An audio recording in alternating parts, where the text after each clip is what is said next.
Pemirsa, kabar duka datang dari dunia sastra Indonesia. Sastrawan Sapardi Djoko Damono meninggal dunia di Rumah Sakit Eka Hospital BSD Kota Tangerang Selatan, Banten.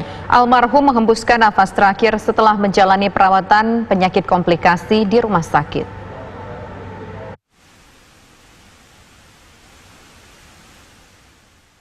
Penyair Sapardi Djoko Damono meninggal dunia di usia 80 tahun pada Minggu pagi.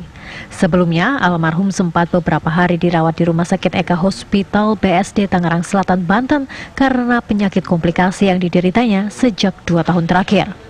Almarhum sakit dan langsung dirawat di Eka Hospital di Bintaro sejak tanggal 9 Juni, jadi masuk IGD tanggal 8 malam dan langsung dirawat di ICU di Eka Hospital sampai kemudian ada proses pemindahan ke ruang rawat biasa, tapi beberapa hari terakhir kondisinya terus menurun sampai akhirnya tadi pagi beliau meninggal. Jenazah disemayamkan di rumah duka Komplek Universitas Indonesia Ciputat dan akan dimakamkan di tempat pemakaman umum di Bogor, Jawa Barat. Dari Tangerang Selatan, Banten, Milhan Wahyudi, TV One mengabarkan.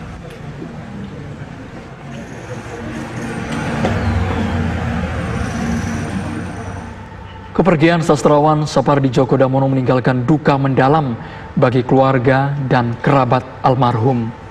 Ya, kita akan bergabung dengan reporter TV One ada Anggia Eboni yang saat ini berada di rumah duka di kawasan Kompleks Universitas Indonesia Ciputat, Tangerang, dan juga ada Usep Saripudin di pemakaman di daerah Bogor, Jawa Barat.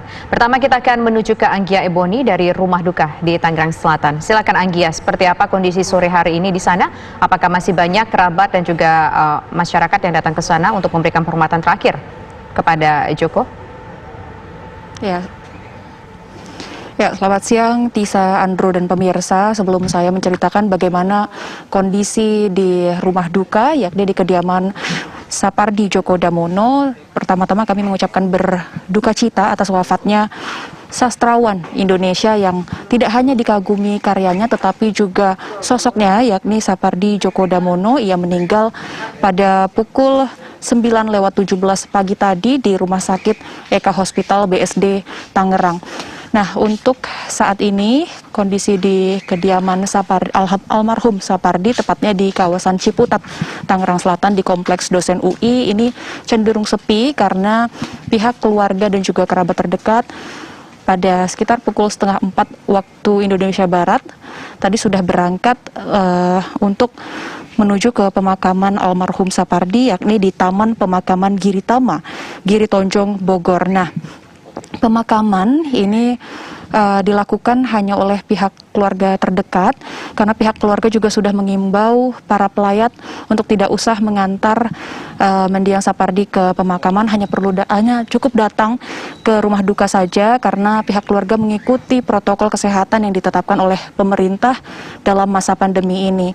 Kemudian kami juga bisa gambarkan bahwa walaupun situasinya sepi di sini, tetapi kami lihat di sepanjang jalan di depan kediaman almarhum Sapardi ini sudah berjejer banyak rangkaian bunga yang menuliskan turut berduka cita yang dikirimkan dari berbagai pihak, mulai dari pihak pemerintah, yakni pihak dari Presiden Joko Widodo, kemudian dari tokoh-tokoh nasional, kemudian hingga dari public figure ataupun rekan-rekan sejawat dari almarhum Sapardi Djoko Damono. Nah, tadi siang juga sejumlah musisi tanah air ini sudah datang ke kediaman almarhum Sapardi ini, yakni seperti Dewa Bujana, kemudian ada juga musisi Tatiana Subianto dan juga Jason Ranti. Nah, mereka tentunya selain mengucapkan berbelasungkawa, mereka juga punya masing-masing kenangan dan pandangan terhadap almarhum Sapardi Djoko Damono. Nah, berikut kita simak bersama bagaimana sosok Sapardi di mata musisi Dewa Bujana. Seorang penyair ya, sastrawan yang sangat besar ya, karena hampir semua orang pasti maksudnya lintas seni ya, para seniman musik pun juga banyak yang merespon karya beliau, bukan cuman dalam bentuk puisi yang membawakan segala, dan kita bisa lihat yang berkabung kan hampir seluruh Indonesia. saya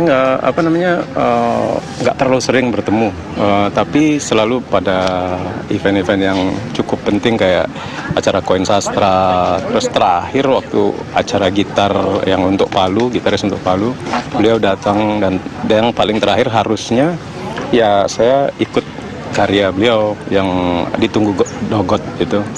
Harusnya saya tampil sama Topati untuk jadi musiknya, terus Mas Slamet Raharjo, Nano Rianterno membawakan karya itu, dan akhirnya saya kontek-kontekan sama Pak Sapardi.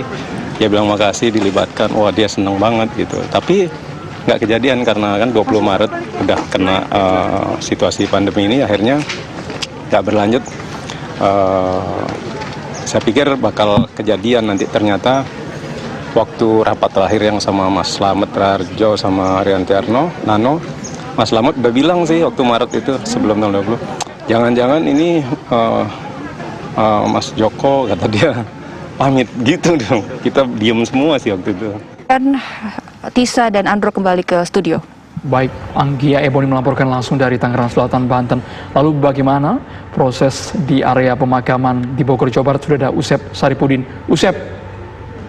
Andromeda dan juga Tisa, selamat sore. Juga pemirsa, dapat kami sampaikan bahwa saat ini saya berada di pemakaman umum Giritama di Tonjong, Bogor, Jawa Barat. Dan saat ini baru saja selesai.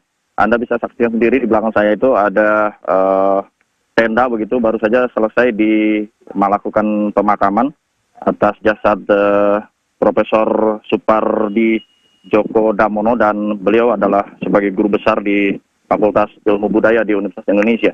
Perlu diketahui bahwa almarhum lahir di Solo pada tahun 1920, tepatnya tanggal 20 Maret 1920 di Solo, dan juga wafat pada pukul 9:15 tadi. Tadi jenazah tiba di lokasi ini sekitar pukul 15:52 dan dimakamkan, kemudian diprosesi pemakamannya, lalu selesai pukul 16:18 waktu Indonesia Barat. Perlu diketahui oleh pemirsa bahwa beliau adalah S1 lulusan dari Universitas Gadjah Mada, kemudian S2-nya di Hawaii, di Amerika Serikat, kemudian juga S3-nya di Universitas Indonesia. Pada tahun 95 atau 1995, almarhum pernah mendapatkan beberapa penghargaan dari Australia, dari Malaysia, maupun dari Ahmad Bakri Award. Dan ini merupakan penghargaan tertinggi yang diterimanya. Kemudian juga beliau pernah menjabat sebagai dekan di Universitas Indonesia, tepatnya di Fakultas Sastra pada saat itu, yang saat ini Fakultas Ilmu Budaya. Kemudian juga Andro dan Tisa, perlu diketahui bahwa beliau meninggalkan seorang istri dan beberapa orang putranya tadi sempat menghadiri di tempat ini, dan prosesi pemakaman cukup hikmat dan selesai sekitar 30 menit. Demikian Andro sementara. Baik, Ustadz, di tengah pandemi ini apakah yang menghadiri upacara pemakaman dari Sapardi Djoko Damono ini hanya pihak keluarga saja, atau mungkin ada tokoh-tokoh sastra tertentu yang hadir juga ke sana, Ustadz? Ya, kami melihat di sini hanya sebatas keluarga dan juga ada beberapa tokoh penting, diantaranya dekan Fakultas Sastra atau Fakultas Ilmu Budaya UI, dan juga ada beberapa mahasiswa S2 dan S3 yang beliau bimbing dan saat ini juga hadir di tempat ini, tapi tidak begitu banyak, dan mereka tetap mengutamakan social distancing dengan menggunakan masker dan juga mencuci tangan, juga jaga jarak pada saat akan melakukan pemakaman. Tidak terlalu banyak memang, namun demikian ini kondisinya memang seperti ini dan kondisi di COVID ini. Dan perlu diketahui bahwa di makam ini juga ada Hugeng Santoso yang mantan Kapolri dulu yang paling dicintai oleh masyarakat. Kemudian juga ada Daud Yusuf, mantan Menteri Pendidikan, dan juga ada makam R. Suprapto, mantan Gubernur DKI Jakarta di tempat yang sama. Demikian, Tisa. Baik, Usep Saripudin melaporkan langsung dari Bogor, Jawa Barat. Sebelumnya ada Anggia Eboni dari Tangerang Selatan, Banten.